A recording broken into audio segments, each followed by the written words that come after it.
Hi everyone, welcome back to our YouTube channel. And in this quick tutorial I will show you how to import journal entities or entries into Odoo 17 step by step. This works great for 2025 and it is super easy.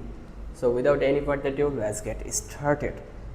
So first of all, you just need to log into your Odoo and then go to your accounting module from the main dashboard.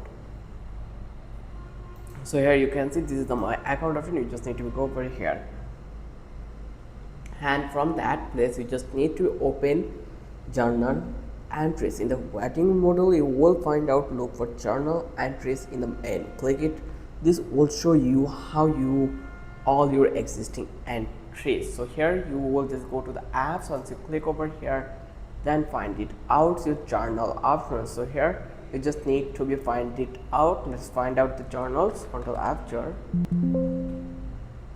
So here we don't have that one, so you can do it your invoice in here, or you can edit your information also from that place. So now you just need to download the template. If you download or don't have the CSV file yet, click load file and click look for the sample file link. Odoo often provides a sample CSV template. Download it to see the correct column, headers and format.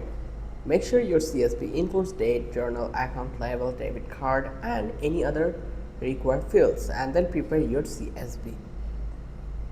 Open the sample file in the Excel or Google Sheet and enter your data. Double check that each entry balance and total debits, total credits. Save the file as a CSV when you are done. Now you just need to upload a map file. Back in Odoo, click load file, select your prepared CSV and upload it. And then you just need to validate and click on import. And that's it. That's how you quickly and easily import journal entries in Odoo 17 for 2025.